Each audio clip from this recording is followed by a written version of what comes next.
perlu kami sampaikan sebagai pamannya, sejauh yang kami ketahui memang rasa khawatir kami besar ini karena Ariel dalam pandangan kami adalah ponakan yang teladan untuk sepupu-sepupunya, penuh tanggung jawab, kemudian juga ramah begitu, dan dia juga aktif dalam kegiatan sosial, memiliki kepedulian, sehingga kami tentu perasaannya sekarang relatif cemas dan khawatir. Walaupun demikian kami paham bahwa apapun yang Allah tetapkan, pilihan kita hanya bisa bersabar atau bersyukur. Dalam konteks pertanyaan tadi, dengan sifat Ariel yang penuh tanggung jawab, begitu, rasa kepedulian sosialnya tinggi, karena beliau juga ponakan saya ini ketua zilenial, jadi sering beraktivitas sosial, memperhatikan sosial.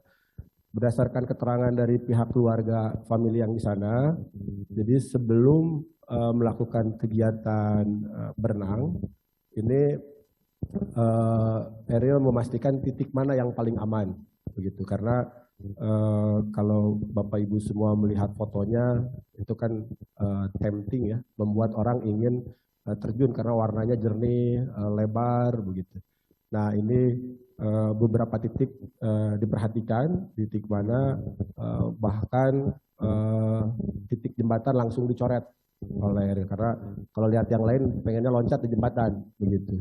Ini dianggap tidak aman, dan dipastikan titik turunnya itu adalah turun yang ada tangga begitu. Jadi itu sudah dilakukan survei beberapa titik, jadi tidak langsung. Yang selanjutnya adalah juga memastikan tidak loncat, jadi turunnya perlahan begitu. Dan kalau dari sisi kesiapan, Ariel ini adalah termasuk pemuda yang rajin olahraga. Beliau bisa berenang begitu ya. Kemudian beliau juga punya sertifikat diving, jadi punya kemampuan untuk menilai dan mengukur arus, sehingga tadi hal-hal yang tadi diperhatikan sebelum dilakukan. Jadi berdasarkan informasi keluarga, beliau memastikan siapa yang layak turun dan tidak turun. Jadi Ariel mengatur hanya yang boleh turun itu hanya maksimum 3 orang, karena beliau melihat kesiapan begitu. Nah, kami yakin ini rasa tanggung jawab beliau sebagai insting ponakan kami yang teladan.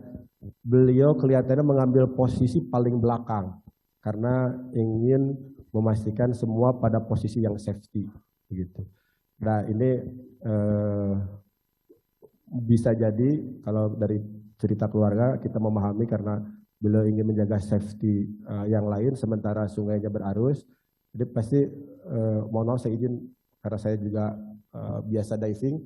Kalau berenang lihat arus itu harusnya mengikuti arus diagonal. Tapi kalau kita ada buddy, ada kawan, kita pasti menjaga agar selalu ada teman kita selalu terlihat posisinya.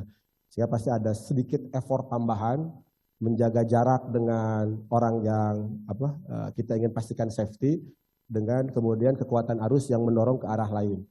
Nah ini karena informasi keluarga, Ariel memastikan yang lain bisa sampai ke daratan, begitu. Nah kelihatannya setelah itu mungkin ada situasi arus yang tidak bisa dikendalikan. Jadi poinnya adalah secara fisik, mental siap, secara lokasi sudah dipastikan safety, tapi mungkin ada sesuatu hal yang di luar ukuran manusia. Berdasarkan informasi yang kami terima dari pihak keluarga, kebetulan di hari itu debit air relatif lebih tinggi dibanding hari-hari sekarang. Begitu. Itu yang mungkin ada situasi yang qadarullah begitu ya. Di luar jangkauan ukuran manusia yang bisa diantisipasi. Mungkin itu bisa menjawab pertanyaan dari Pak Dendi Kompas.com. Terima kasih.